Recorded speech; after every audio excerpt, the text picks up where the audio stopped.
Break के बाद स्वागत है। आप देख रहे हैं मिड डे प्राइम और अब बात करेंगे बाबा सिद्दीकी की।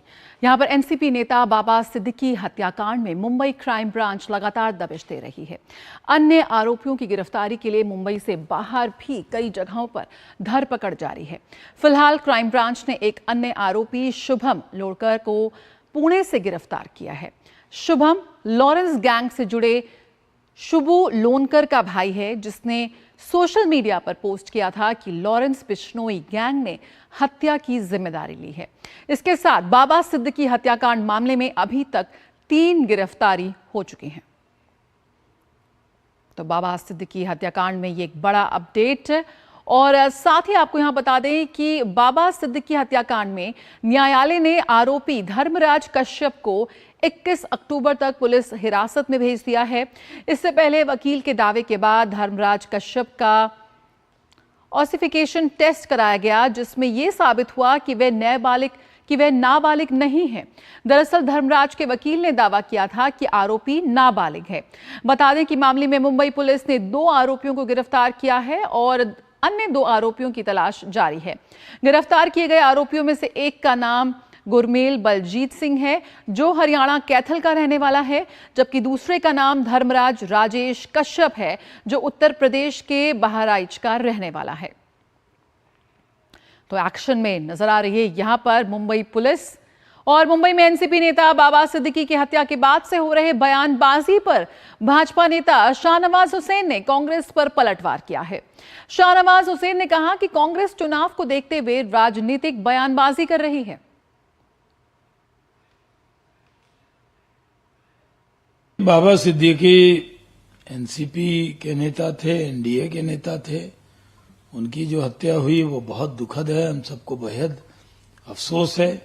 सुरक्षा रहते हुए भी उनकी हत्या हुई। अब ये कह देना कि पूरी सुरक्षा व्यवस्था फेल हो गई है, ये बहुत गैर जिम्मेदाराना बयान है खड़गे साहब का। चुनाव आने वाले हैं और संजय राउत को और कांग्रेस के नेताओं को लगता है कि चुनाव के लिए उनको एक मसाला मिल गया है, वो चुनाव को ध्यान में रखकर बयानबाजी कर रहे हैं।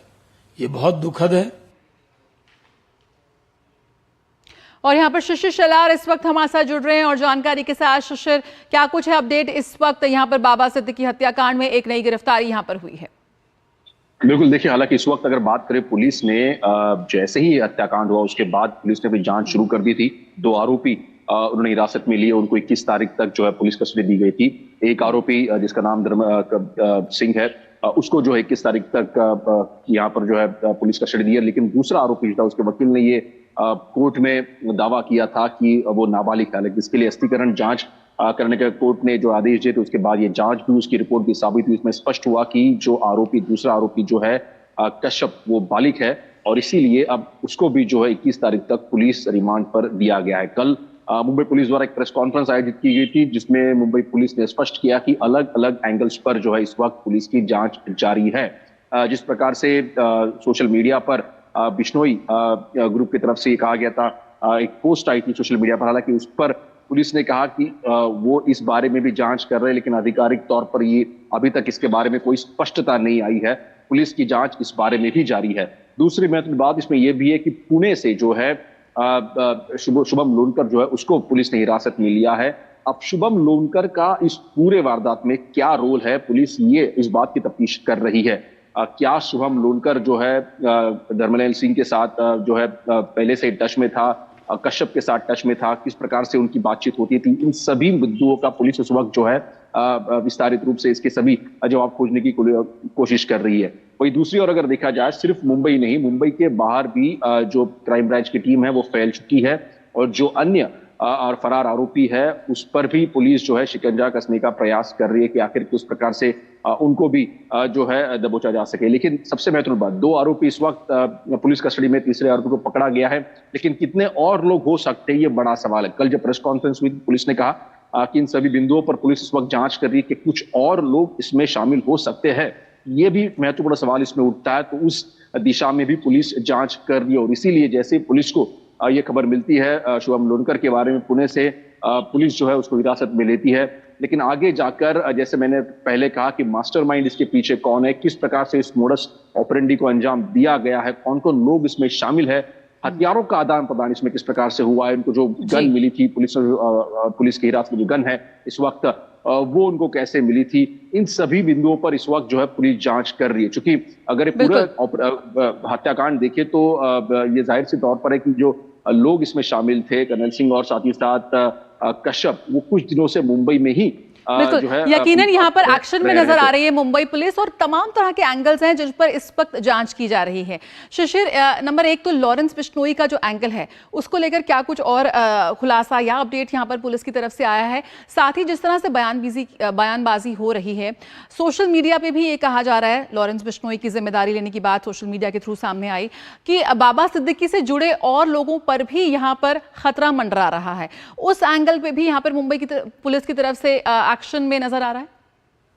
बिल्कुल, देखिए हालांकि पुलिस ने अब तक कोई भी पॉसिबिलिटीज रूल आउट नहीं की है। जब लॉरेंस बिश्नोई का केस में नाम जोड़ा गया, मीडिया रिपोर्ट्स हमने देखी, कल पूरे दिन भर इस पर चल रही थी। शाम को यही सवाल मुंबई पुलिस से पूछा गया तो उन्होंने कहा कि हम कोई रूल आउट नहीं कर रहे हैं। लेकिन जिस प्रकार से सोशल मीडिया पोस्ट घूम रही है उसकी पुष्टि भी पुलिस इस वक्त नहीं कर रहा है। पुलिस ने स्पष्ट कहा कि इस बारे में हम लोग इन्वेस्टिगेशन कर रहे हैं कि किस प्रकार से कौन लोग शामिल है और क्या वो किस गैंग से जुड़े हैं। हालांकि इस बारे में भी अब तक कोई आधिकारिक तौर पर जानकारी मुंबई पुलिस द्वारा नहीं दी गई कि ये बिश्नोई गैंग का काम है या किसी और गैंग का काम है। हालांकि इस बारे में लेकिन मुख्यमंत्री ने एक बात स्पष्ट कर दी थी जब उन्होंने एक बयान दिया था। उन्होंने कहा कि मुंबई में जो है फिर से गैंग वॉर नहीं होगा, क्योंकि कई सारे मीडिया रिपोर्ट्स है, ये कयास लगाए जा रहे हैं कि क्या मुंबई में फिर से एक बार गैंग सक्रिय हुआ है, गैंग वॉर सक्रिय हुआ है। तो ऐसे में मुख्यमंत्री की तरफ से स्पष्ट कहा कि मुंबई में कोई गैंग वॉर जो है सर ऊपर नहीं करेगा और साथ ही साथ पुलिस को भी हिदायत दी गई है कि जो कड़े कदम है वो इसके खिलाफ उठाए जाए, जो लोग इसमें लिप्त है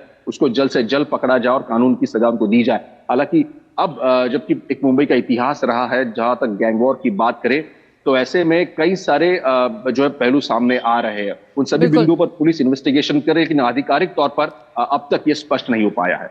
बिल्कुल शिशिर, यहाँ पे तो रही जांच की बात, लेकिन इस पूरे मुद्दे को लेकर जो राजनीतिक बयानबाजी है वो भी सामने आ रही है।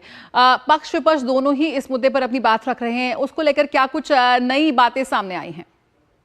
बिल्कुल, देखिए कल महाविकास आघाड़ी की प्रेस कॉन्फ्रेंस हुई थी। प्रेस कॉन्फ्रेंस का विषय था किस प्रकार से आने वाले विधानसभा चुनाव में आगे जाया जा सके। लेकिन जब उन पर यह सवाल पूछा गया कि जिस प्रकार से हादसा हुआ है तो महाविकास आघाड़ी के सभी नेताओं ने एक सुर में कहा ये सरकार की विफलता है। खास तौर पर निशाना सीधे तौर पर महाराष्ट्र के गृह मंत्री देवेंद्र फडणवीस पर था। उन्होंने कहा कि देवेंद्र फडणवीस को जो है अपने पद से इस्तीफा देना चाहिए।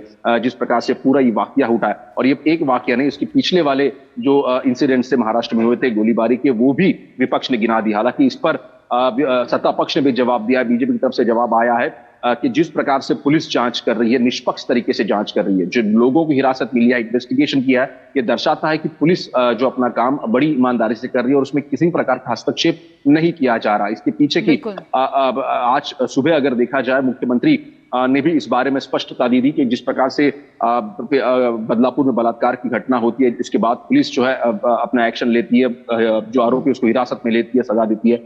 इस प्रकार से पूरे घटनाक्रम है जिसमें अगर देखा जाए तो सरकार सीधी तरह से हस्तक्षेप नहीं कर रही, लेकिन पुलिस अपना काम जरूर कर रही है। तो ऐसे में जो विपक्ष के जो कटाक्ष था उस पर सत्ता पक्ष ने, खासतौर पर बीजेपी ने भी जवाब दे दिया है कि विपक्ष जो है सिर्फ राजनीति करना चाहता है आने वाले विधानसभा चुनाव के लिए, लेकिन सत्ता पक्ष और खासतौर पर सरकार इसको एक केस की तरह देख रही है, इसको जल्द से जल्द सुलझाने का प्रयास सरकार कर रही है। बिल्कुल, बहुत शुक्रिया फिलहाल शिशिर इस जानकारी किसी के लिए जुड़ने के लिए। तो ऐसे में चुनाव सर पे हैं तो राजनीतिक बयानबाजी तो लाजमी है, लेकिन यहाँ पर फिलहाल सरकार की तरफ